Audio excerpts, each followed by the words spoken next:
जय हिंद दोस्तों, वंदे मातरम। आपका हमारे यूट्यूब चैनल हंगामा ऑफ साइंस में स्वागत है।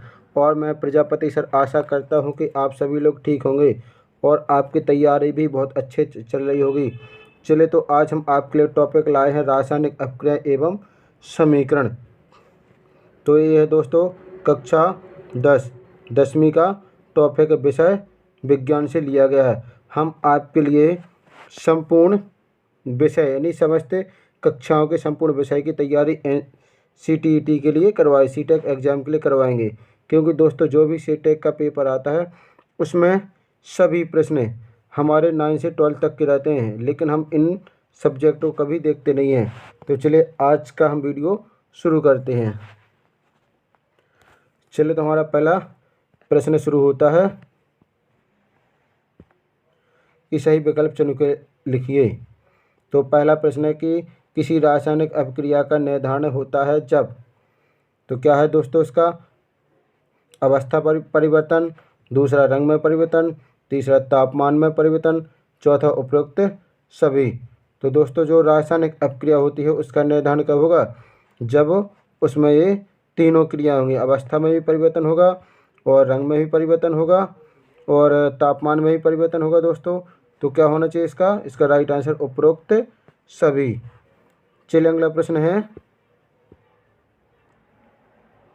यदि किसी मैग्नीशियम रिबन को वायु में दहन किया जाए तो चमकदार श्वेत लौ उत्पन्न होती है। यह श्वेत चूर्ण में परिवर्तित हो जाता है सीधे। ये श्वेत चूर्ण खालिस्तान कहलाता है। तो चलिए दोस्तों इसमें कि मैग्नीशियम को क्या करेंगे? वायु में दहन करेंगे। तो क्या बनेगा दोस्तों? ये बनेगा हमारा मैग्नीशियम ऑक्साइड। तो इसका राइट आंसर है दोस्तों हमारा मैग्नीशियम ऑक्साइड। बाकी मैग्नीशियम हाइड्रोक्साइड नहीं बनेगा, ना ही मैग्नीशियम हाइड्राइड बनेगा, ना ही मैग्नीशियम कार्बोनेट बनेगा।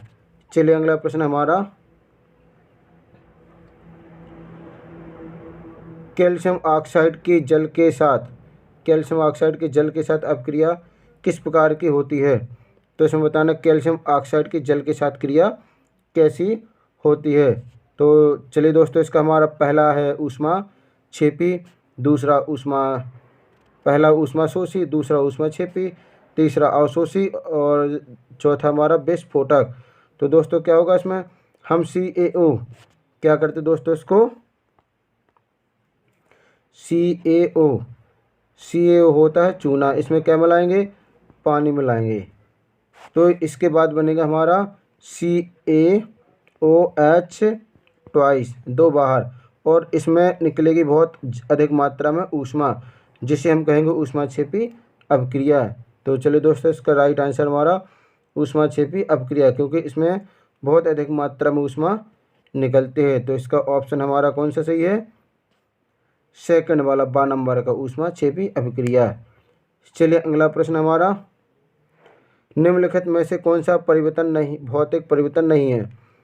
निम्नलिखित में क्या करना है दोस्तों? भौतिक परिवर्तन नहीं है, बाकी सभी रासायनिक हैं। तो उबलते पानी से जल वाष्प बनना, दूसरा LPG का दहन, तीसरा बर्फ का पिघलकर जल बनना, चौथा नमक का पानी में घुलना। तो दोस्तों इसमें 3 परिवर्तन भौतिक, एक रासायनिक है। तो हमें बताना है कौन सा भौतिक परिवर्तन नहीं है। तो इसका राइट आंसर है दोस्तों LPG का दहन, क्योंकि जहाँ दहन शब्द आ जाए, कौन सा दोस्तों? दहन और जलना, ये शब्द आ जाए दोस्तों तो ये रासायनिक परिवर्तन के उदाहरण होते हैं। चलिए अगला प्रश्न हमारा,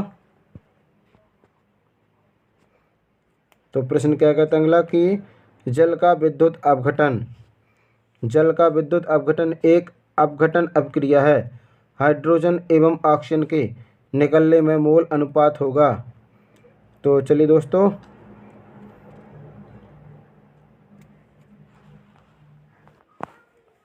दोस्तों इसका राइट आंसर हमारा 2 नंबर का 1:2, क्योंकि हाइड्रोजन का होता है 1, ऑक्सीजन का होता है 2।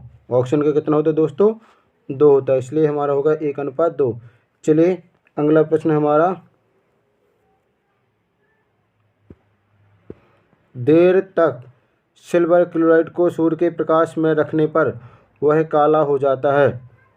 तो इसका आंसर क्या होगा? यानी सिल्वर क्लोराइड को क्या करना, सूर्य के प्रकाश में रखते हैं, जिससे क्या हो जाता है, वह काला हो जाता है। तो चलिए इसका राइट आंसर हमारा, तो इसको हम पहला पढ़ेंगे कि सिल्वर क्लोराइड के विखंडन से सिल्वर बनता है। दूसरा, सिल्वर क्लोराइड का उत्पादन हो जाता है। तीसरा, सिल्वर क्लोराइड से क्लोरीन गैस का अपघटन होता है। सिल्वर क्लोराइड का अपचयन हो जाता है। दोस्तों इसका राइट आंसर हमारा सिल्वर क्लोराइड का अपचयन हो जाता है। क्या? तो दोस्तों इसका सिल्वर क्लोराइड का अपचयन हो जाता है। चलिए अगला क्वेश्चन हमारा,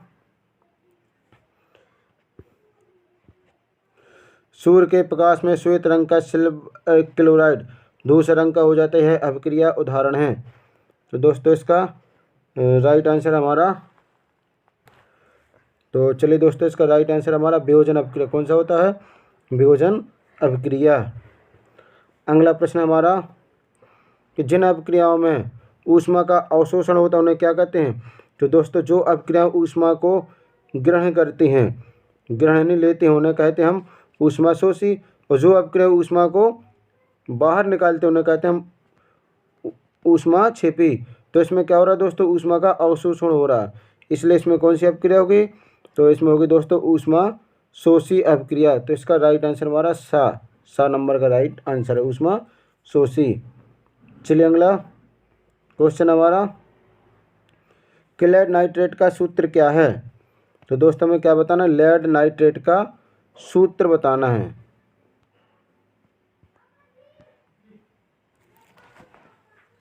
तो चलिए दोस्तों इसका राइट आंसर हमारा PbNO3 का ट्वाइस। चलिए अगला क्वेश्चन हमारा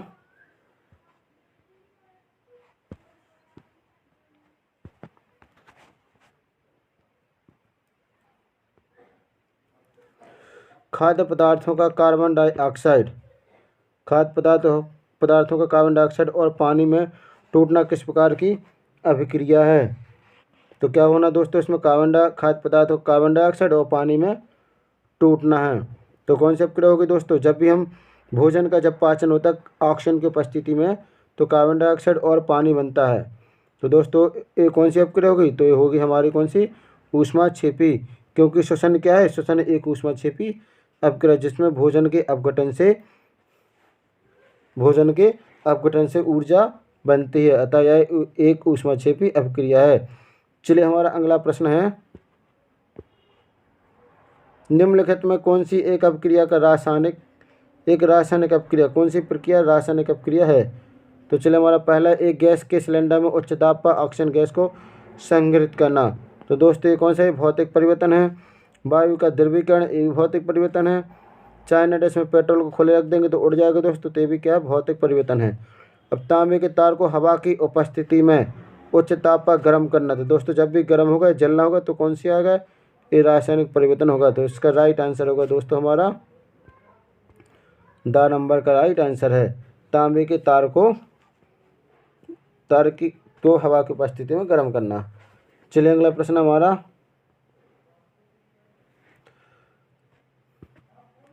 निम्नलिखित में कौन सी एक रासायनिक अभिक्रिया नहीं है? तो दोस्तों हमें बताना कि इनमें से कौन सी रासायनिक अभिक्रिया नहीं है। तो लोहे पदार्थों को जंग लगना रासायनिक अभिक्रिया, भोजन का पकना रासायनिक अभिक्रिया, बर्फ का पिघलना ये भौतिक परिवर्तन है, और कागज़ का जलना ये रासायनिक है। तो दोस्तों इसका राइट आंसर हमारा सा नंबर का सही है, भौतिक। तो बर्फ का पिघलना भौतिक है, इसलिए ये रासायनिक नहीं है। चलिए अगला प्रश्न हमारा, सोने और प्लेटिनम को गलाने वाले अम्ल का क्या नाम है? तो दोस्तों बताना, सोने और प्लेटिनम को गलाने वाले अम्ल का क्या नाम है? तो इसका नाम है दोस्तों, इसका राइट आंसर है एक्वारेजिया। क्या दोस्तों?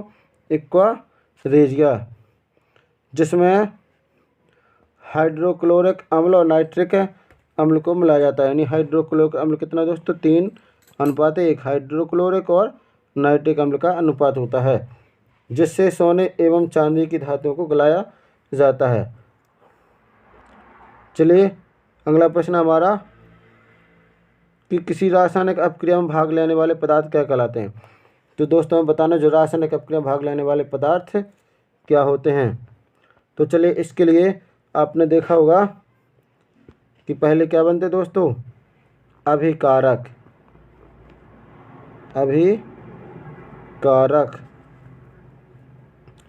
अभिकारक क्या करते दोस्तों, क्रिया करके क्या बनाते हैं, उत्पाद बनाते हैं।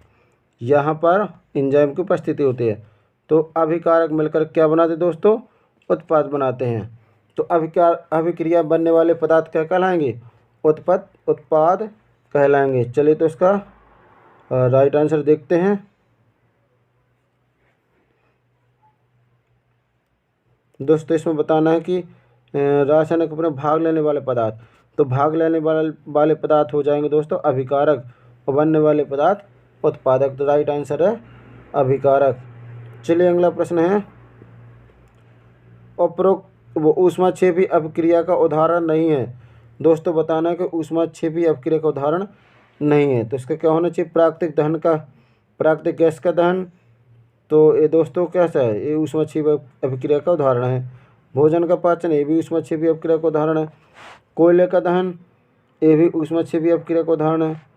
और जल का विद्युत अपघटन, तो दोस्तों क्या ऊष्माक्षेपी अपक्रिया का उदाहरण नहीं है। चलिए तो इसका राइट आंसर है जल का अपघटन। चलिए अगला प्रश्न है, कैल्शियम कार्बोनेट ऊष्मा की उपस्थिति में वियोजित होकर क्या देता है। चलिए तो इसका यानी कैल्शियम कार्बोनेट ऊष्मा की उपस्थिति में वियोजित होकर देता है, तो क्या देगा दोस्तों, तो इसका हमारा जब कैल्शियम कार्बोनेट क्रिया करेगा तो कार्बन डाइऑक्साइड भी देगा और कैल्शियम ऑक्साइड बनाएगा। चलिए दोस्तों इसका राइट आंसर हमारा कैल्शियम ऑक्साइड और कार्बन डाइऑक्साइड। चलिए अगला क्वेश्चन हमारा, जल के विद्युत अपघटन पर मुक्त हाइड्रोजन और ऑक्सीजन गैस का प्रतिशत कितना है। तो क्या बताना दोस्तों हमें कि जल के विद्युत अपघटन पर मुक्त ऑक्सीजन हाइड्रोजन ऑक्सीजन गैस का अनुपात बताना है। तो चलिए दोस्तों इसका राइट आंसर हमारा 2:1। क्या दोस्तों इसका राइट आंसर है 2:1, क्योंकि इसमें क्या करना हमें मुक्त हाइड्रोजन ऑक्सीजन का बताना है। तो आपने देखा होगा जल H2O, इस तरह से 2 हाइड्रोजन हो जाएगा और 1 ऑक्सीजन हो जाएगा। चलिए अगला प्रश्न हमारा, जिन अपक्रियाओं में ऊष्मा का अवशोषण होता है उन्हें क्या कहते हैं। तो दोस्तों हमें बताना, जिन अपक्रिया में ऊष्मा का अवशोषण होता है, अवशोषण मतलब जो ऊष्मा को सोखती हैं। तो दोस्तों इसका राइट आंसर हमारा ऊष्मा शोषी, यानी जो ऊष्मा को लेते हैं उन्हें कहते हैं ऊष्मा शोषी, और जो ऊष्मा को बाहर निकालते हैं उन्हें कहते हैं ऊष्माक्षेपी। चलिए अगला प्रश्न है दोस्तों हमारा कि H2 का योग और O2 का ह्रास क्या कहलाता है। हमें बताना H2 का योग और O2 का ह्रास, यानी हाइड्रोजन का जुड़ना और ऑक्सीजन का निकलना क्या कहलाता है। तो चलिए दोस्तों इसका राइट आंसर हमारा A नंबर का अपचयन। क्या कहेंगे दोस्तों इसको, अपचयन। जब ऑक्सीजन जुड़ती है यानी ऑक्सीजन का क्या होता है दोस्तों, योग होता है, और वो हाइड्रोजन क्या होगा, यानी H2 क्या होगा, H2 का ह्रास होगा। तो इसे क्या कहेंगे, इसे कहेंगे हम अपचयन अपक्रिया।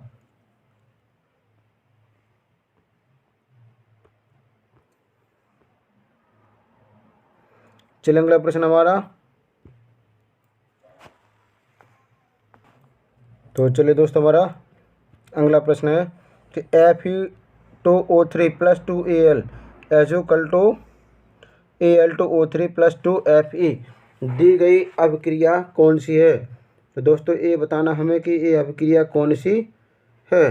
तो पहला दिया गया दोस्तों संयोजन, दूसरा दिया गया दोस्तों वियोजन, तीसरा द्विविस्थापन और चौथा विस्थापन। दोस्तों इसमें आप देखिए कि Fe2O3, देखो दोस्तों Fe क्या होगा, ए यानी ऑक्सीजन क्या होगा दोस्तों, Al के साथ जुड़ गया, और Fe को क्या कर दिया, अलग कर दिया। यानी इसमें एक प्रबल तत्व दुर्बल तत्व को उसकी यौगिक से हटाकर उसका स्थान ग्रहण कर लेता है। जिस तरह से आपने बस में देखा कोई व्यक्ति आ जाता है तो दूसरे व्यक्ति को हटाकर उसका स्थान ग्रहण कर लेता, वैसे ही यहाँ भी क्या होगा दोस्तों, उसका स्थान परिवर्तन होगा। क्या होगा दोस्तों, उसका स्थान परिवर्तन, तो उसे कहेंगे हम विस्थापन अपक्रिया। तो इसका राइट आंसर है दोस्तों विस्थापन। क्या होगा इसमें, विस्थापन। किसका होगा, Fe का होगा दोस्तों विस्थापन। चलिए अगला प्रश्न हमारा, किसी रासायनिक अपक्रिया में पहचान क्या है। तो दोस्तों बताना किसी रासायनिक अपक्रिया की पहचान क्या है। तो पहला रंग में परिवर्तन, अवस्था में परिवर्तन, ताप में परिवर्तन और उपरोक्त सभी। तो दोस्तों इसका राइट आंसर हमारा उपरोक्त सभी, क्योंकि सभी रासायनिक अपक्रिया के पहचान के लक्षण हैं। चलिए अगला प्रश्न हमारा, कैल्शियम ऑक्साइड की जल के साथ अपक्रिया है। कैल्शियम ऑक्साइड की जल के साथ अपक्रिया कैसी होगी दोस्तों, तो जब कैल्शियम ऑक्साइड यानी CaO को पानी में डालेंगे तो क्या होगा, ऊष्मा निकलेगी दोस्तों। क्या होगा इसमें, ऊष्मा निकलेगी। तो इसका राइट आंसर है दोस्तों ऊष्मा छेपी, ड नंबर का सही ऊष्मा छेपी अपक्रिया। चलिए अगला प्रश्न है, संयोजन अपक्रिया का उदाहरण लिखिए। क्या करना है दोस्तों, हमें संयोजन अपक्रिया का उदाहरण बताना है। तो पहला हमारा कोयले का दहन, दूसरा कार्बन डाइऑक्साइड की मात्रा, और तीसरा प्राकृतिक गैस का दहन, चौथा जल का विद्युत अपघटन। तो दोस्तों इसका राइट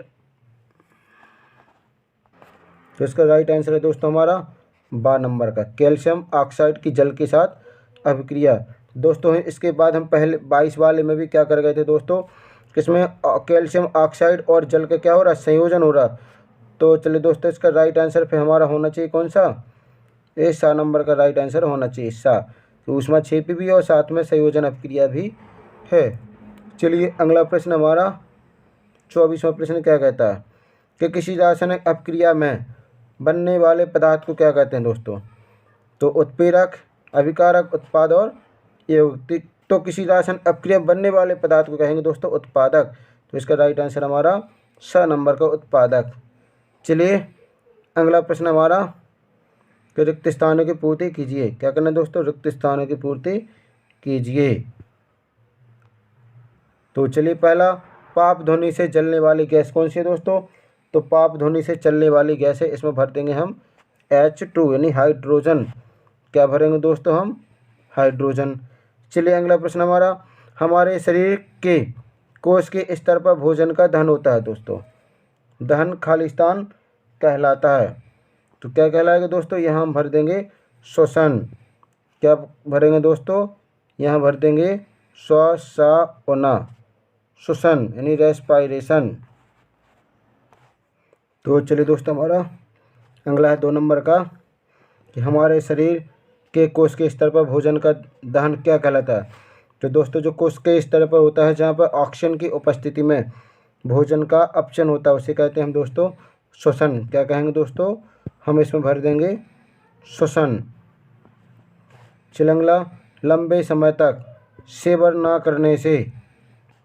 करने से सूखे मेवे सड़ने लगते, किसके कारण दोस्तों, तो यहाँ भर देंगे विकृति गंधता। क्या भरेंगे दोस्तों, विकृति गंधता के कारण सूखे मेवे लंबे समय तक रखे रहने से दोस्तों सड़ जाते हैं, वो अपना स्वाद एवं गंध बदल जाते हैं। आपने भी देखा जो कुरकुरे के पैकेट आते हैं तो उनमें हवा भरी जाती है ताकि ऑक्सीजन गैस का संपर्क ना हो सके। चलिए अगला क्वेश्चन हमारा, H2 का योग और O2 का ह्रास क्या कहलाता है दोस्तों, तो इसका सही उत्तर अपचयन। क्या कहेंगे दोस्तों, इसको हम अपचयन कहेंगे। तो इसमें भर देंगे दोस्तों हाइड्रोजन का योग ऑक्सीजन का ह्रास अपचयन। क्या भरेंगे दोस्तों हम, अपचयन। चल अगला प्रश्न, दीवारों पर सफ़ेदी करने के लिए 2-3 दिन बाद दीवारों पर चिपक आ जाती है, क्यों। तो इसमें क्या भर देंगे दोस्तों, इसमें भरेंगे CaCO3 कैल्शियम कार्बोनेट, क्योंकि कैल्शियम कार्बोनेट जब हम बुझा हुआ चूना को दीवार पर पोतते हैं तो तब वो सफ़ेद नहीं दिखता, लेकिन थोड़ी देर बाद वो कार्बन डाइऑक्साइड से क्रिया करके सफ़ेद हो जाता है। तो क्या बनाता है दोस्तों, वो कार्बन डाइऑक्साइड से क्रिया करके कैल्शियम कार्बोनेट बनाता है। चलिए अगला प्रश्न है, संगमरमर का सूत्र। तो दोस्तों संगमरमर किसको, CaCO3 को भी बोलते हैं संगमरमर यानी कैल्शियम कार्बोनेट। चलिए अगला प्रश्न है, संगमरमर का रासायनिक सूत्र क्या है? तो रासायनिक सूत्र होता है दोस्तों CaCO3। चलिए अगला प्रश्न है, खालिस्तान किसी रासायनिक अभिक्रिया में अभिकारक को हमेशा समीकरण के खालिस्तान ओर लिखा जाता है, तो किस तरफ लिखा जाता है? तो इसमें लिख देंगे दोस्तों हम बाएं। क्या लिखेंगे यहाँ पर? बाएं हाथ तरफ। चलिए अगला प्रश्न हमारा कि बिना बुझा हुआ चूने का सूत्र लिखना है दोस्तों। तो चूना बुझा नहीं, मतलब उसमें पानी नहीं मिला है, तो इसका सूत्र लिखना है। तो इसका सूत्र दोस्तों CaO। क्या लिखेंगे हम? CaO, calcium oxide. चलिए अगला प्रश्न हमारा,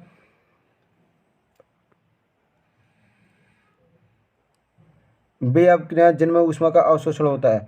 तो दोस्तों जब अवशोषण होता है तो हम भर देंगे ऊष्मा, कौन सा दोस्तों? शोषी अवशोषण हो रहा है, तो भर देंगे हम शोषी। चलिए अगला खाली स्थान हमारा, वे अभिक्रियाएं जिनमें अभिकारकों के बीच आयनों का आदान प्रदान होता है उन्हें क्या कहते हैं दोस्तों? तो ऐसी अभिक्रियाएं बताना जिनके बीच आयनों का आदान प्रदान होता है। तो चलिए इसमें भर देंगे हम द्विविस्थापन। क्या भरेंगे दोस्तों? द्विविस्थापन। चलिए तो मैं लिख देंगे द्विविस्थापन। क्या भर देंगे दोस्तों इसमें? द्विविस्थापन। चलिए अगला प्रश्न हमारा, किसी रासायनिक अपक्रिया का प्रतीकात्मक निरूपण क्या कहलाएगा दोस्तों? किसी रासायनिक अपक्रिया का प्रतीकात्मक निरूपण कहलाएगा दोस्तों रासायनिक समीकरण। इसमें क्या भरेंगे दोस्तों? तो हम यहाँ भरेंगे रासायनिक समीकरण। चलिए अगला देखते हैं, किसी रासायनिक अभिक्रिया वे अभिक्रिया जिनमें, चलिए इसके ऊपर भी है 12वां, रासायनिक अभिक्रिया में के फलस्वरूप बनने वाले पदार्थ को क्या कहते हैं? तो दोस्तों जो रासायनिक अभिक्रिया बनता है उसे क्या कहेंगे हम? उत्पाद। उसे बोलते हैं हम उत्पाद। चलिए अगला प्रश्न है, किसी अभिक्रिया जिनमें उत्पाद के निर्माण के साथ साथ ऊष्मा भी उत्पन्न होती है तो उन्हें क्या कहते हैं दोस्तों? तो उन्हें कहते हैं ऊष्मा क्षेपी। यहाँ भर देंगे हम ऊष्मा क्षेपी। क्या भरेंगे दोस्तों? यहाँ भरेंगे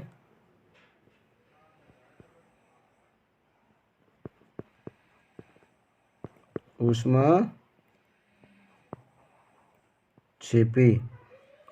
चलिए अगला प्रश्न, अगला है खालिस्तान कि लोहे की वस्तुओं को से बचाने के लिए पेंट करते हैं। किसके बचाने के लिए दोस्तों? F यानी लोहा। यहाँ भर देंगे लोहा से बचाने के लिए जंग करते हैं। चलिए अगला प्रश्न हमारा, खालिस्तान से अभिक्रिया का संयोजन अभिक्रिया के विपरीत कहा जाता है। किस अभिक्रिया का संयोजन के विपरीत कहा जाता है? तो दोस्तों यहाँ भर देंगे वियोजन।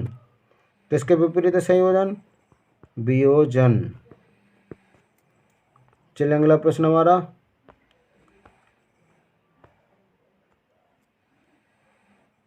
ऐसी अभिक्रियाएं जिनमें एकल अभिकर्मक टूटकर दो छोटे छोटे उत्पाद बनाता है। ऐसी अभिक्रियाएं जिनमें एकल अभिकर्मक दो छोटे छोटे उत्पाद बनाता है। तो चलिए दोस्तों इसमें हम भरेंगे वियोजन। यानी क्या होगा? वियोजन। संयोजन का उल्टा होगा दोस्तों यहाँ वियोजन। वियोजन।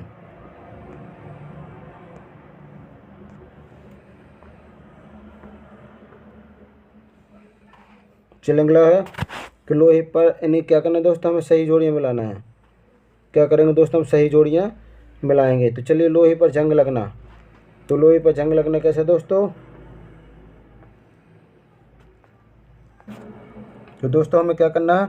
दोनों साइड की जोड़ियों को अच्छे से पढ़ लेना ताकि हमें दोनों तरफ का पता लग सके। तो इसमें लिखा दोस्तों लोहे में जंग लगना किससे मिला देंगे? तो लोहे में जंग लगना कैसे दोस्तों? एक संचरण अभिक्रिया का उदाहरण है। चलिए अगला, साग सब्जी का विघटित होकर कंपोस्ट बनाना। तो जो साग सब्जी के छिलके रहते दोस्तों, तो उससे क्या है ना, कंपोस्ट खाद बनाना है। तो ये किसका उदाहरण होगा दोस्तों? तो चलिए हम देखते हैं इसका।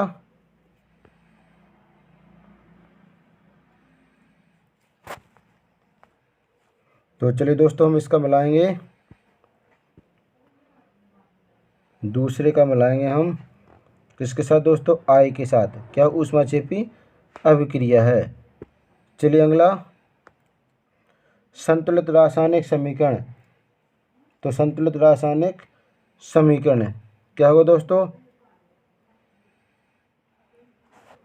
तो चलिए देखते हैं और इसमें कोई है,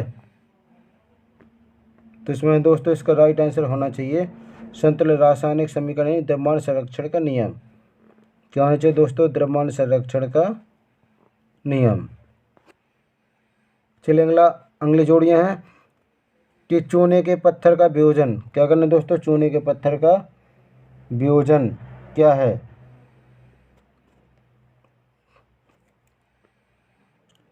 तो दोस्तों इसमें हम लगाएंगे संतुलित रासायनिक समीकरण हो गया अपना, और चूने के पत्थर के वियोजन। दोस्तों इसका राइट आंसर हमारा कौन सा, ऊष्मीय वियोजन। तो इसके लगाएंगे दोस्तों हम चूने के पत्थर के वियोजन के लगाएंगे हम ऊष्मीय वियोजन में। चलिए अगला प्रश्न है, ऑक्सीजन का योग क्या कहलाता है।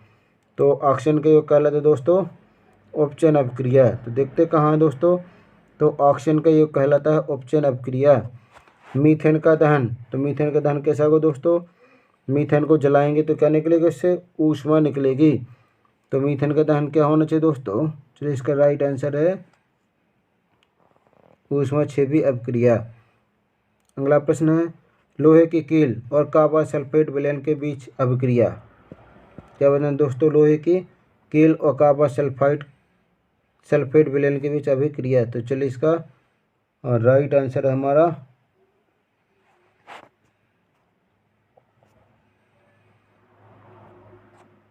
इसको मिलाएंगे नहीं, लोहे की कील का सल्फेट विलयन इसको मिलाएंगे दोस्तों विस्थापन अभिक्रिया में।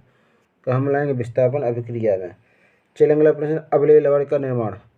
तो अवलेय लवण का निर्माण कौन करवाएगा दोस्तों, तो इसका हमारा राइट आंसर आएगा अवक्षेपण अभिक्रिया में। चलिए तो क्या करेंगे, अवलेय पदार्थ का निर्माण जाएगा हमारा अवक्षेपण अभिक्रिया में। चलिए अगला देखते हैं कि रासायनिक अभिक्रिया में भाग लेने पदार्थ क्या कहते हैं। तो रासायनिक अभिक्रिया में भाग लेंगे दोस्तों वह अभिकारक कहलाएंगे, जो बनेंगे उत्पाद कहलाएंगे। विकृति गंधिता क्या है दोस्तों, तो विकृति गंधिता इसकी लगाएंगे दोस्तों विकृति गंधिता की प्रतिऑक्सीकारक का उपयोग करना। चलिए अगला प्रश्न, तो चलिए अगला प्रश्न आता है सत्य असत्य लिखिए। क्या करना है दोस्तों, सत्य असत्य लिखिए। तो पहला हमारा बुझे हुए चूने का सूत्र CaCO3 होता है। तो दोस्तों कैसा है, गलत है। तो बुझे हुए चूना का होता है दोस्तों CaOH कोष्टक के अंदर और 2 बाहर। चलिए अगला प्रश्न है, संचरण की प्रक्रिया अत्यधिक तीव्र रासायनिक प्रक्रिया है। तो संचरण क्या है दोस्तों, अत्यधिक तीव्र रासायनिक अभिक्रिया है।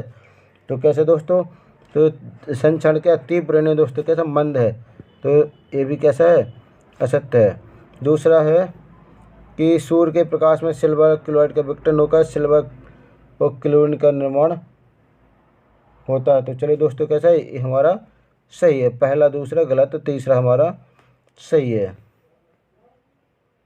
चलिए अगला हमारा, दानेदार जस्ता पर तनु सल्फ्यूरिक अम्ल की अपक्रिया से H2 गैस का निर्माण होता है। क्या होता है दोस्तों, कि जब दानेदार तनु सल्फ्यूरिक अम्ल की अपक्रिया H2 गैस का निर्माण होगा। तो चलिए इसका ये भी कैसे दोस्तों सही है। अगला, चांदी के आभूषण पर काली परत सिल्वर क्लोराइड की होती है। कैसे दोस्तों, ये असत्य है। चलिए अगला प्रश्न है, एक वाक्य में उत्तर दीजिए। क्या करें दोस्तों, एक वाक्य में उत्तर दीजिए। यदि आपने अब तक हमारे चैनल को सब्सक्राइब नहीं किया तो सब्सक्राइब जरूर कर लें, जिससे आने वाली वीडियो की नोटिफिकेशन आप तक पहुंच जाए और हमें इससे सपोर्ट मिलेगा कि हम आपके लिए अच्छे से अच्छे टॉपिक बनाकर लाएंगे। तो चलिए पहला प्रश्न है हमारा, ऑक्सीकारक किसे कहते हैं। तो अभिकारक होगा दोस्तों जो अपक्रिया में भाग लेने वाले पदार्थ है, तो नया अभिक्रिया अभिकारक कहते हैं। अगला, लोहे की वस्तु पेंट क्यों करते हैं? संक्षारण से बचाने के लिए। चलिए तो अगला चैप्टर अध्याय 2 विषय विज्ञान अम्ल एवं क्षार। इस पाठ के समस्त क्वेश्चन बताने जा रहे हैं जो इम्पोर्टेंट हैं, यानी पाठ का निचोड़। चलिए तुम्हारा पहला प्रश्न है, सही विकल्प चुनकर लिखिए। तो ये प्रश्न कहता है कि निम्नलिखित में कौन सा लवण क्रिस्टलीय जलयुक्त नहीं है? तो दोस्तों बताना कौन सा लवण है जो क्रिस्टलीय जलयुक्त नहीं है। तो पहला नीलत होता, दूसरा खाने का सोडा, धावन सोडा और जिप्सम। तो दोस्तों इसका राइट आंसर है खाने का सोडा। एक क्रिस्टलन जलयुक्त नहीं है, बाकी सभी में जलयुक्त होता है। चलिए अगला क्वेश्चन हमारा कि पाचन के समय आमाशय पाचक रसों का पीएच मान कितना होता है? तो जब पाचन होता है तो आमाशय रसों का पीएच मान होता है दोस्तों 7 से कम। तो राइट आंसर हमारा ए वाला 7 से कम, क्योंकि उसमें क्या होता है दोस्तों, हमारे आमाशय में अम्ल का श्रावण होता है। चलिए अगला प्रश्न हमारा, निम्नलिखित में से कौन सा एक क्षारक नहीं है? तो दोस्तों इनमें से बताना कौन सा एक क्षारक नहीं है। तो पहला हमारा ए भी क्षार है, KOH भी क्षार है, और दोस्तों NH4OH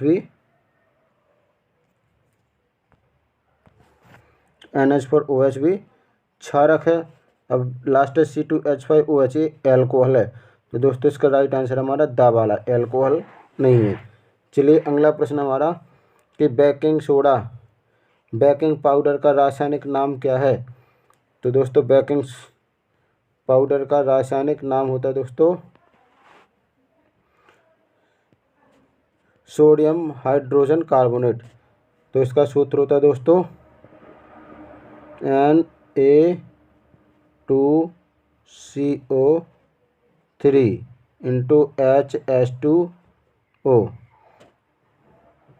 तो इसका दोस्तों चलिए दोस्तों साइड में देखते हैं। तो पहले देखते हैं दोस्तों हम धावन सोडा Na2CO3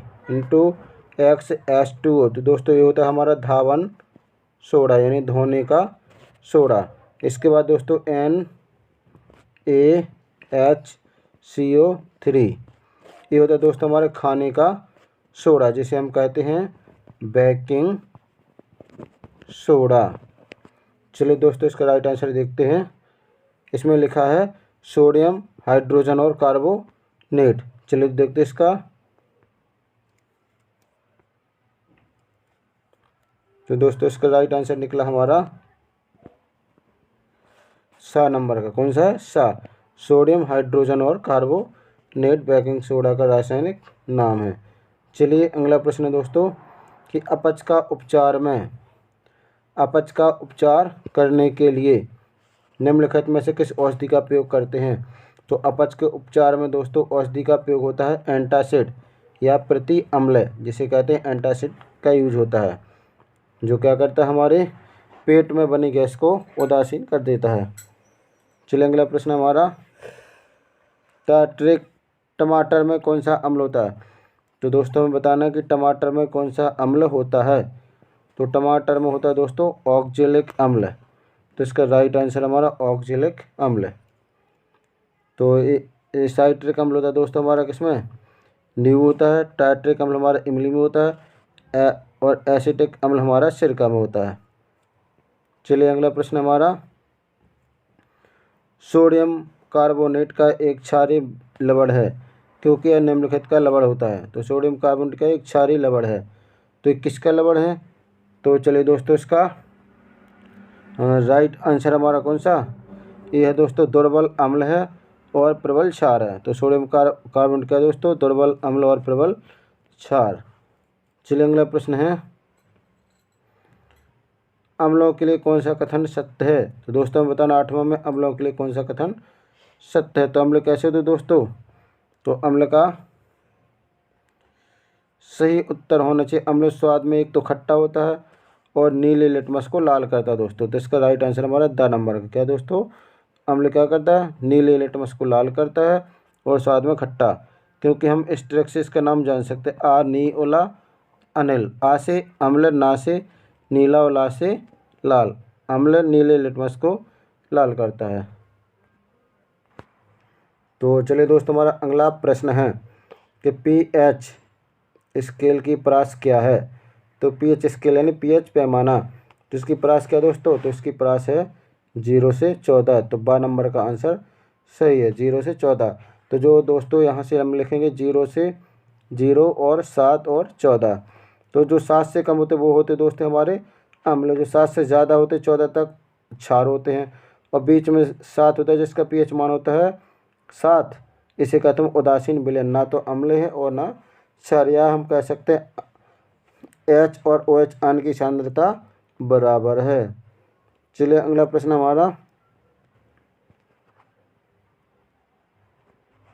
अगला प्रश्न कहता है कि शुष्क बुझे हुए चूने पर क्लोरीन की क्रिया से क्या बनता है।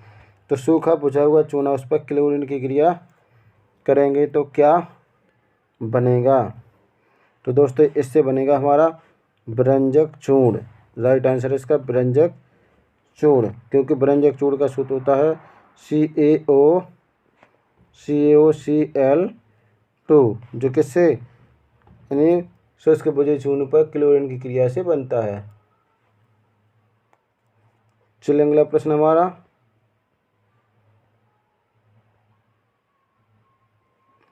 कठोर जल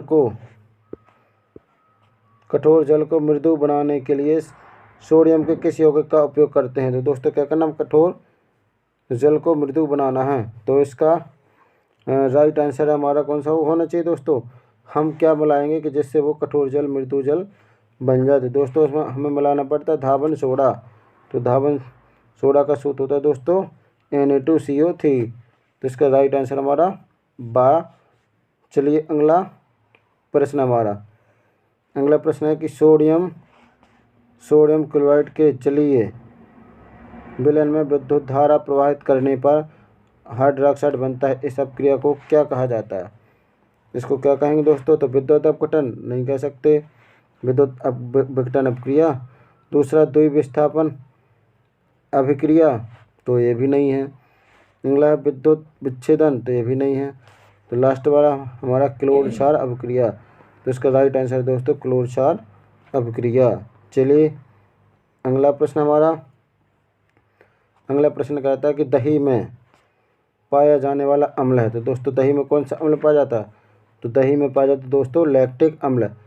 क्यों पाया जाता है लैक्टिक अम्ल, क्योंकि दूध को दही बनाने वाले लैक्टोबैसिलस होते हैं, इसलिए उन्हीं से बनता है लैक्टिक अम्ल। चलिए हमारा अगला प्रश्न है कि निम्न में कौन सा अम्ल नहीं है।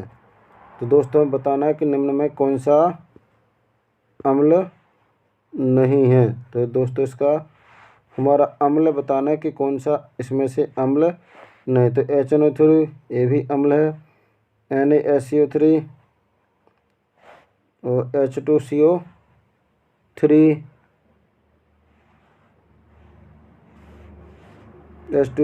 ये भी अम्ल है। H2SO4 ये तो अम्ल है ही, प्रबल अम्ल है। HNO3 भी दुर्बल अम्ल है, वो प्रबल अम्ल है। तो इसका दोस्तों NaCO3 ये क्या है दोस्तों, ये हमारा खाने का सोडा, बेकिंग सोडा, तो ये अम्ल नहीं है। तो इसका राइट आंसर है दोस्तों हमारा द नंबर का, कि ये अम्ल नहीं है। चलिए अगला क्वेश्चन है,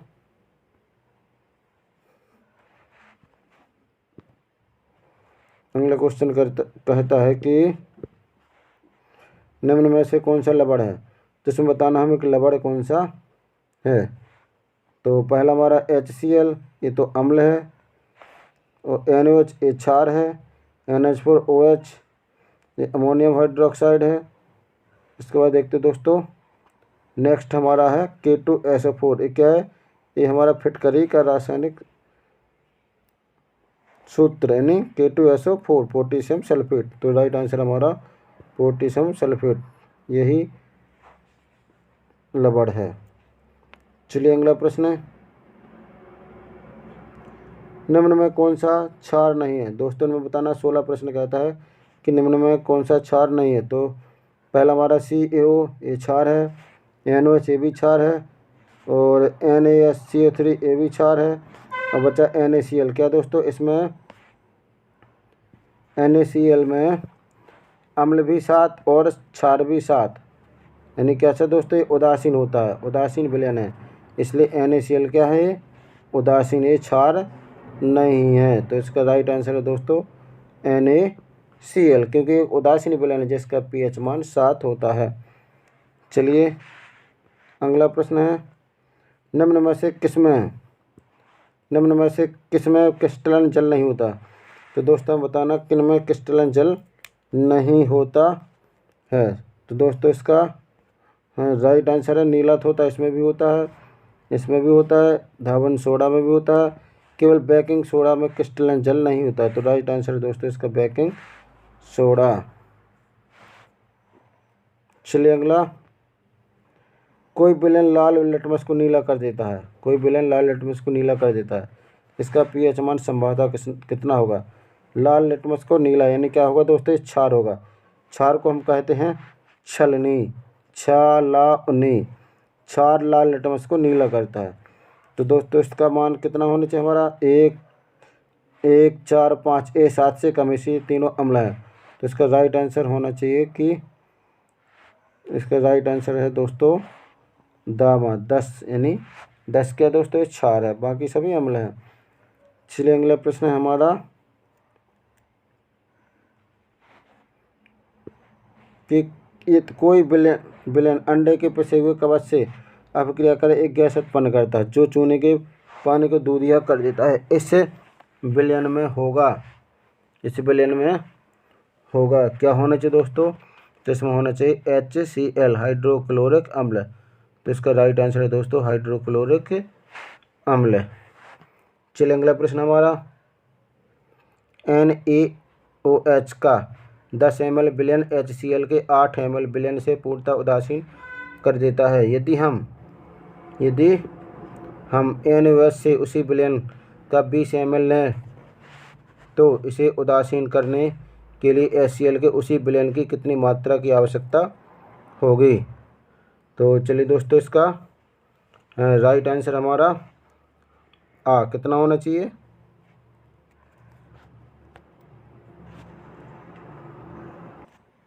तो दोस्तों इसका राइट आंसर होना चाहिए कि जब 10 के लिए कितना चाहिए 8, तो जब 10 को क्या कर दिया दोस्तों 20 कर दिया, तो 20 के लिए कितना चाहिए, 20 के लिए चाहिए 16। तो इसका राइट आंसर है दोस्तों 16, यानी 10 नंबर का सही है।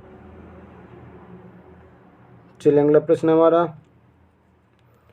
कि अम्ल नीले लिटमस को परिवर्तित करता है। तो हम लोग क्या करते हैं दोस्तों, नीले लिटमस को अनिल अनिल अम्ल नीले लिटमस को लाल करता है दोस्तों। तो राइट आंसर इसका A नंबर का लाल सही है। चलिए अगला प्रश्न हमारा कि केक व पावरोटी बनाने के लिए किस पदार्थ का उपयोग करते हैं।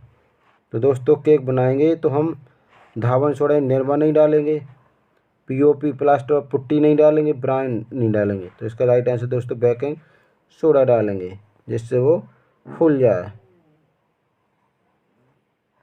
चलिए अगला प्रश्न हमारा, टूटी हड्डियों को जोड़ने के लिए प्लास्टर चढ़ाते समय किस पदार्थ का उपयोग होता है।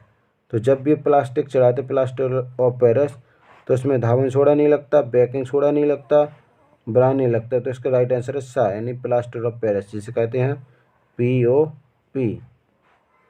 चलिए अगला क्वेश्चन है हमारा कि पीने वाले जल को जीवाणुओं से मुक्त करने के लिए किस पदार्थ का उपयोग होता है। तो दोस्तों पीने वाला जो जल है उसको जीवाणुओं से मुक्त करना है तो किस यौगिक का उपयोग करेंगे। तो दोस्तों उसमें हम क्या डालेंगे, धावन सोडा तो वैसे नहीं डाला जाता है, बिरंजक चूर्ण क्या डालेंगे दोस्तों इसमें, बिरंजक चूर्ण क्या करेगा, कीटाणुओं को जीवाणु को मार देगा, बाकी सब गलत है। तो राइट आंसर है 5 नंबर का। चलिए अगला प्रश्न हमारा, किस यौगिक में क्रिस्टलन जल नहीं होता। तो दोस्तों क्या बताना है, किससे यौगिक में क्रिस्टलन जल नहीं होता है। तो दोस्तों धावन सोडा में होता है सोडियम हाइड्रोक्साइड और प्लास्टर ऑफ पेरिस और नीला थोथा। तो प्लास्टर ऑफ पेरिस में भी होता है, नीला थोथा में। तो दोस्तों तो इसका राइट आंसर हमारा कौन सा है, 12 नंबर का सोडियम हाइड्रोक्साइड NaOH।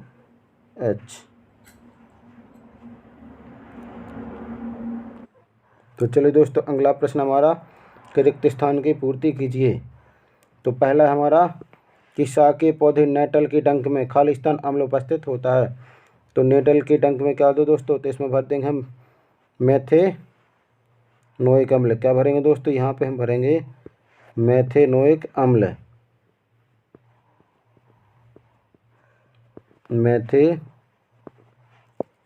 चलो इसको साइड में आपको लिख के बताते हैं कि पहला में भरेंगे हम मेथेनोइक अम्ल, मेथेनोइक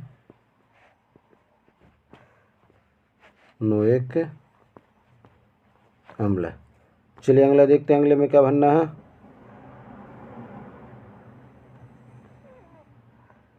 दूसरा दोस्तों हमारा कि कठोर जल को मृदु करने के लिए किस के लिए खालिस्तान यौगिक का उपयोग करते हैं। तो दोस्तों इसमें हम भर देंगे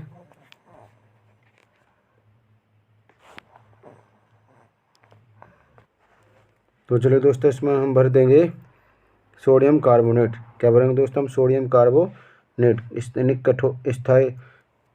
कठोर जल की स्थायी कठोरता दूर करने के लिए क्या करेंगे हम दोस्तों, इसमें हम भर देंगे सोडियम कार्बोनेट। चलिए यहाँ लिखेंगे सोडियम कार्बोनेट। इसका सूत्र होता है दोस्तों Na2CO3 इंटू 10H2O। चलिए अगला देखते खालिस्तान, अगला क्या दिया गया है। तो अगला खालिस्तान दोस्तों हमारा अम्ल वर्षा का pH मान। क्या करना है दोस्तों, अम्ल वर्षा का pH मान कितना होता है। तो इसमें भर देंगे हम दोस्तों 5.6। क्या भरेंगे, 5.6 से कम। कितना होता है दोस्तों, 5.6 से कम होता है अम्ल वर्षा का pH मान। चलिए अगला प्रश्न हमारा कि सोडियम हाइड्रोजन कार्बोनेट का सामान्य नाम क्या है। तो सोडियम हाइड्रोजन कार्बोनेट यानी खाने का सोडा। क्या नाम दोस्तों इसका, खाने का सोडा। तो इसका नाम क्या है दोस्तों, खाने का सोडा का नाम होता है बेकिंग पाउडर। क्या बोलते हैं दोस्तों इसको, बेकिंग पाउडर। यहाँ लिख देंगे हम बेकिंग पाउडर। चलिए अगला प्रश्न हमारा सिरके में उपस्थित अम्ल होता है। तो दोस्तों हमें बताना है सिरके में कौन सा अम्ल उपस्थित होता है। तो सिरके में कौन सा अम्ल होता है दोस्तों, तो सिरके में होता है एसिटिक अम्ल। यहाँ भर देंगे एसिटिक अम्ल। चलिए लिख लीजिए इसको एसिटिक अम्ल। अब अगला देखते हैं दोस्तों, तो अगला क्या हमारा, अगला है कि चूना पत्थर खड़िया एवं संगमरमर के विभिन्न रूप क्या हैं। तो दोस्तों बताना चूना पत्थर खड़िया और संगमरमर के विभिन्न रूप क्या हैं। तो दोस्तों इसमें हम भर देंगे, इसका नाम है कैल्शियम कार्बोनेट। तो CaCO3 ये विभिन्न रूप। अगला प्रश्न है कि अम्ल एवं क्षार की अपक्रिया के परिणाम स्वरूप लवण और जल प्राप्त होते हैं। तो इस अपक्रिया क्या बोलते हैं दोस्तों, तो इसे हम कहते हैं उदासीन। क्या बोलते हैं दोस्तों, उदासीन अभिक्रिया। इसको हम कहेंगे उदासीन अभिक्रिया। चलेंगे प्रश्न है अधात्वक ऑक्साइड खालिस्तान प्रकृति के होते हैं। तो अधात्वक ऑक्साइड किस प्रकृति के दोस्तों, तो ये होते हैं अधात्वक हमारे अम्लीय। इसमें भर देंगे हम अम्लीय। चलिए अगला प्रश्न है कि लिटमस विलयन जब ना हो तो अम्लीय होता और ना ही क्षारीय, तब यह खालिस्तान का रंग में होता है। तो किस रंग का होता है दोस्तों, ना तो अम्लीय होता ना क्षारीय। तो होता है दोस्तों इसका राइट आंसर हमारा बैगनी। किस रंग का होता है, तब वो होता है उस समय वो बैगनी रंग का। नाम लेना चाह रही है। चलिए अगला प्रश्न है कि अशुद्ध जल विद्युत का खालिस्तान होता है। तो अशुद्ध जल यानी शुद्ध जल, तो विद्युत का कैसा होगा दोस्तों, इसमें भर देंगे हम कुचालक। यहाँ भरेंगे, क्या भरेंगे दोस्तों, कुचालक, क्योंकि शुद्ध जल में कभी भी करंट प्रवाहित नहीं होता है जिसका पीएच मान 7 हो। लेकिन हमारे जो वातावरण में जल है वो या तो अम्लीय से प्रभावित है या फिर क्षारीय से, इसलिए हमारे आसपास का जल का पीएच मान 7 नहीं होगा, इसलिए वो उसमें से विद्युत धारा प्रवाहित हो जाएगी। इसलिए हमें शुद्ध जल देख करके उससे कोई लापरवाही नहीं करना है। चलिए अगला प्रश्न हमारा, अम्ल एवं क्षार की अभिक्रिया से खालिस्तान और जल बनते होते, क्या बनेंगे दोस्तों, हमारा अम्ल क्षार से उदासीनीकरण अभिक्रिया होती है जिसमें क्या बनेगा, लवण बनेगा। यहाँ लिख देंगे हम लवण।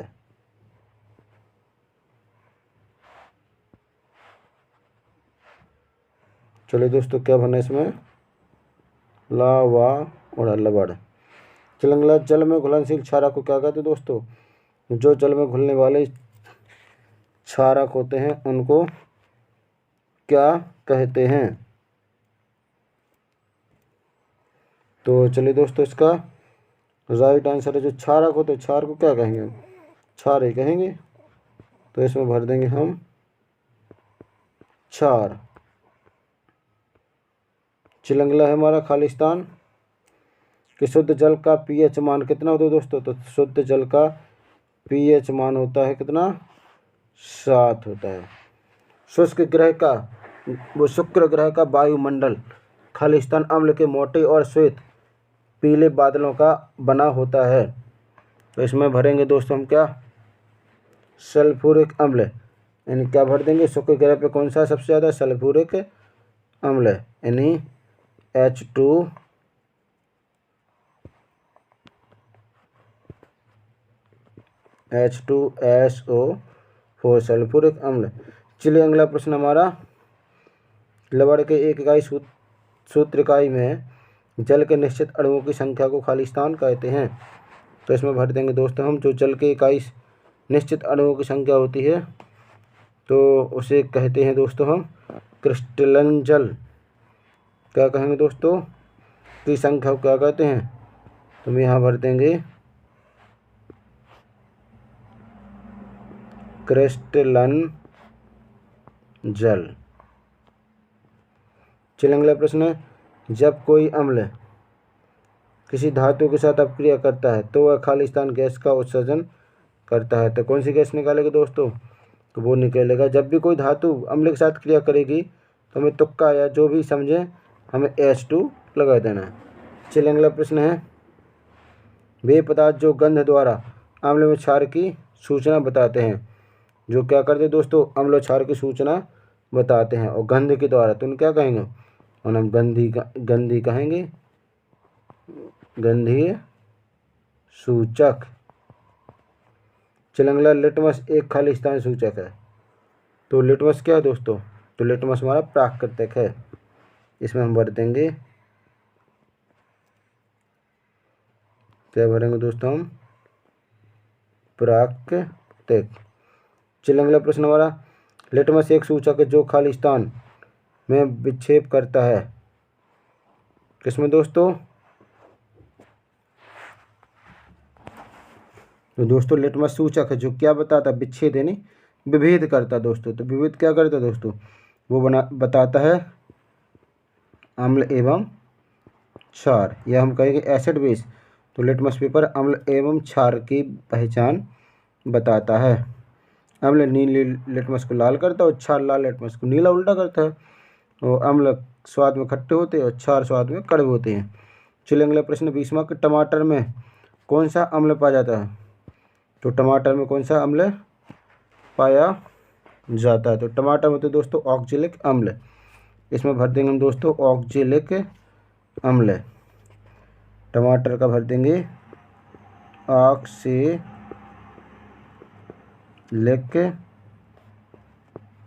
अम्ल, क्या भरेंगे दोस्तों, ऑक्जेलिक अम्ल, बड़ा आधा का उससे ऑक्जेलिक अम्ल। चलिए अगला प्रश्न हमारा कि लवण के इकाई सूत्र में जल के अणुओं की संख्या को क्या कहते हैं? तो इसमें भर देंगे दोस्तों हम क्रिस्टलन, यहाँ भर देंगे क्रिस्टलन जल। क्या कहेंगे दोस्तों? क्रिस्टलन जल। अगला प्रश्न हम 22वां प्रश्न कहता है कि अम्ल एवं क्षार की अपक्रिया से, अम्ल एवं क्षार की अपक्रिया से खालिस्तान क्रिया कहलाती है। तो अम्ल क्षार की क्रिया से क्या बनता है दोस्तों? तो इसे कहेंगे उदासीनीकरण। यहाँ हम भरेंगे दोस्तों उदासीनी, चलिए थोड़ा सा बड़ी राइटिंग लिखते हैं, उदासीनीकरण।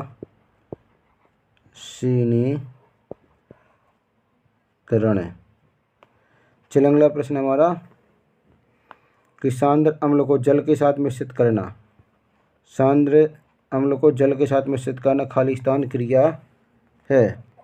तो क्या दोस्तों कि जल को अम्ल के साथ मिश्रित करना, सांद्र अम्ल को जल के साथ, तो ये क्या लगा दोस्तों हमारा? तनुकरण। यहाँ भर देंगे हम तनुकरण, थोड़ा सा डालना। अगला प्रश्न एच आयन के विलयन की प्रकृति अम्ल होती है तथा OH विलयन की प्रकृति खालिस्तान होती है। तो जब H की अम्लीय है तो OH की क्या होगी दोस्तों? OH की होगी क्षारीय। यहाँ भर देंगे हम, यहाँ भर देंगे क्षारीय, क्षारीय। चलिए अगला प्रश्न हमारा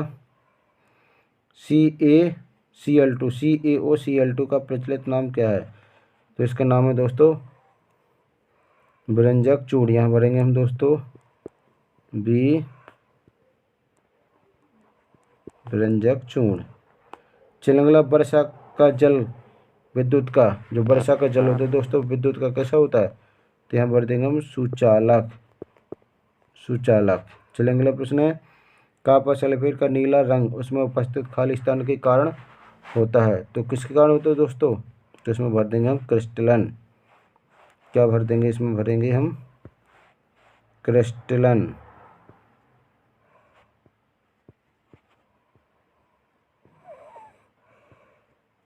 चलिए अगला प्रश्न है जोड़ियाँ मिलाना है, तो मैच द कॉलम। चलिए तो पहला हमारा खट्टा दूध, खट्टा दूध। तो खट्टा दूध में क्या होता है दोस्तों?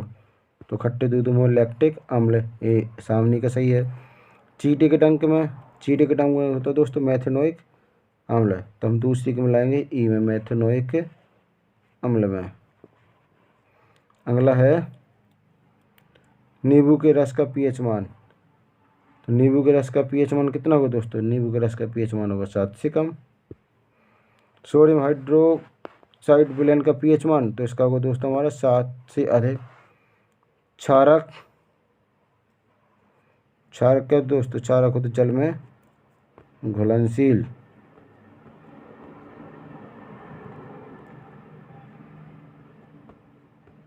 चलिए अगला कॉलम देखते हैं जोड़ियों का।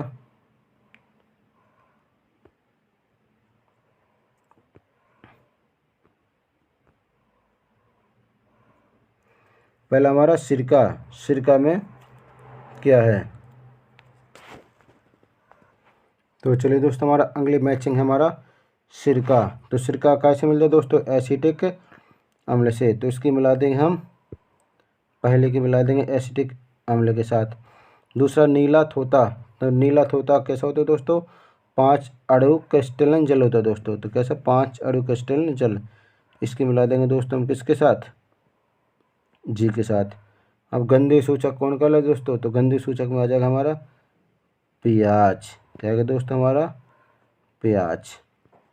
इसके बाद देखते हो दोस्तों बासिंग सोडा, बासिंग सोडा।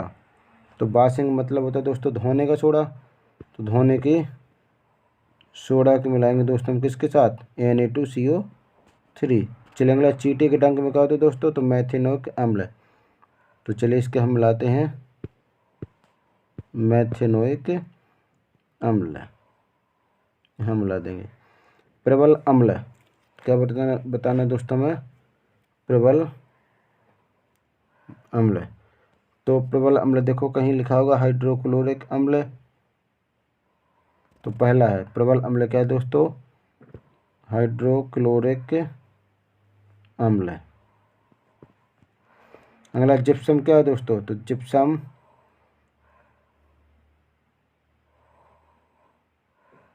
है दोस्तों CaSO4 2H2O। दुर्बल क्षार, चलिए दुर्बल क्षार देखते हैं। दुर्बल क्षार होगा दोस्तों हमारा सोडियम हाइड्रोजन कार्बोनेट। चलिए हल्दी क्या है दोस्तों, तो हल्दी दोस्तों प्राकृतिक सूचक। चलिए हल्दी क्या है दोस्तों, प्राकृतिक सूचक।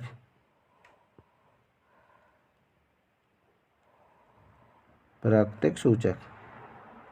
अगला प्रश्न है संश्लेषित सूचक, तो संश्लेषित सूचक आएगा दोस्तों मेथिल ऑरेंज। चलिए इसको बुलाएंगे संश्लेषित मेथिल ऑरेंज। चलिए अगला क्वेश्चन देखते हैं। अगला फिर से दोस्तों कॉलम नंबर सी, जोड़ी नंबर सी आ गई। चलिए इसको हम मिलाते हैं। तो दोस्तों क्या करना, हमें जोड़ियों को सामने आमने सामने सही टिक करना है। हमारा NCERT जो सिलेबस है दोस्तों वो C-Tech में पूछा जाता है। चलिए तो हम जोड़ियाँ मिलाते हैं। तो पहली जोड़ी हमारी आसुत जल लिटमस के रंग को खाली स्थान क्या करता है दोस्तों, तो क्या करता है लिटमस के रंग को। तो आसुत जल बस बताना है लिटमस के रंग को, तो क्या करें दोस्तों लिटमस के रंग को परिवर्तित नहीं करता। तो इसको मिलाएंगे हम H में। अम्लीय वर्षा, जिस वर्षा का pH मान कितना होता है दोस्तों 7 से कम होता है। अगला जलती ही मोमबत्ती बुझ जाती है। क्या करना है दोस्तों, जलती ही मोमबत्ती बुझ जाती है, तो इसका क्या करेंगे, उसको कार्बन डाइऑक्साइड से प्रभावित कर देंगे या ऑक्सीजन नहीं देंगे। अम्ल क्षार की जांच हेतु स्केल है, तो अम्ल क्षार की जांच हेतु स्केल क्या है दोस्तों pH स्केल। अगला ब्लीचिंग पाउडर का सूत्र है, क्या करना है दोस्तों ब्लीचिंग पाउडर का सूत्र यानी ब्रंजक चूर्ण, तो इसका सूत्र है दोस्तों लास्ट में यानी CaOCl2। अम्ल क्षार की क्रिया से क्या बनता है दोस्तों, तो अम्ल क्षार की क्रिया से बनता है लवण। तो देखिए इसमें कहाँ लिखा है लवण, तो दोस्तों इसका है उदासीनीकरण है। अम्ल क्षार की अपक्रिया से क्या बनेगा दोस्तों उदासीनीकरण अपक्रिया। कठोर जल को मृदु करने के लिए किसी का उपयोग करते, तो उसमें भर देंगे लास्ट वाला। ये दोस्तों ई वाला सोडियम कार्बोनेट, इसको मिलाएंगे सोडियम कार्बोनेट। चलिए अगला क्वेश्चन हमारा सत्य और असत्य हल कीजिए। तो चलिए सत्य असत्य देखते हैं। तो पहला हमारा सत्य असत्य में पहला दिया गया है कि दही में एसिटिक अम्ल होता है, तो दोस्तों कैसा है, तो दही में एसिटिक अम्ल नहीं होता है, एसिटिक अम्ल होता है सिरका में, तो कैसा है गलत है। pH स्केल के पास 1 से 10 होती है दोस्तों, तो ये भी गलत है, ये तो 0 से 14। चलिए दोस्तों अगला प्रश्न देखते हैं कि अम्ल नीले लिटमस को लाल करता है, तो ये दोस्तों कैसा सही है। उदासीन विलयन का pH मान 0 होता है, तो इसका 0 नहीं होता दोस्तों, कितना होता है 7 होता है उदासीन विलयन का pH मान। तो कैसे दोस्तों ये असत्य है, ये सत्य है। सल्फ्यूरिक अम्ल को तनु करते समय अम्ल में जल मिलाते हैं, तो दोस्तों ये कैसा, ये भी हमारा असत्य है। क्यों है, क्योंकि जल में अम्ल मिलाते हैं ना कि अम्ल में जल। चलिए अगला प्रश्न हमारा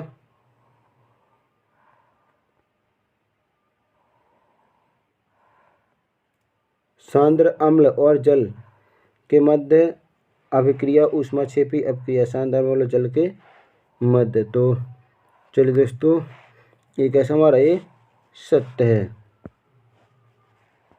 चलिए अगला जल में घुलनशील क्षारक क्षार कहलाते हैं, तो ये भी कैसा दोस्तों, ये भी हमारा सत्य है। रक्त का pH मान 7.4 होता है, तो रक्त का pH मान कितना है दोस्तों 7.4, ये भी हमारा सही है। क्षारीय विलयन का pH मान 1 से कम होता है, तो दोस्तों बताना कि क्षारीय जो विलयन होता है उसका pH मान 1 से कम होता है, दोस्तों क्या ये गलत है, क्योंकि क्षारीय pH मान 7 से ज़्यादा क्षार, तो 7 से तो वैसे ही ज़्यादा आना चाहिए, इसलिए कैसा है दोस्तों, गलत है। चलिए अगला प्रश्न हमारा, सोडियम क्लोराइड, सोडियम हाइड्रोक्साइड को क्लोर क्षार की विधि से बनाया जाता है। तो सोडियम हाइड्रोक्साइड कैसे बनाते हैं दोस्तों, क्लोर क्षार विधि से बनाते हैं। तो कैसे दोस्तों, ये सत्य है। अगला, क्षार का स्वाद खट्टा होता है तथा लाल लिटमस को नीला कर देता है। तो दोस्तों ये कैसा है, ये भी हमारा असत्य है। लिटमस पेपर एक प्राकृतिक सूचक है, लिटमस पेपर एक प्राकृतिक सूचक है। तो कैसे दोस्तों, ये राइट है।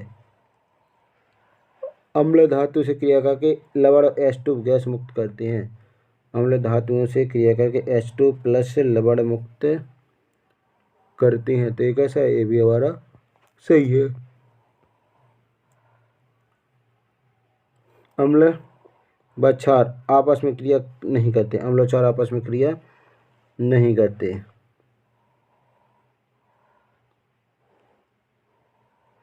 तो कैसे दोस्तों, असत्य है। अगला, सोडियम क्लोराइड NaCl साधारण खाने का नमक होता है। तो कैसे दोस्तों, ये सही है, ये भी हमारा राइट सही है। टूटे हड्डे को जोड़ने में NO2 तो ये गलत है, POP का प्रयोग करते, POP का।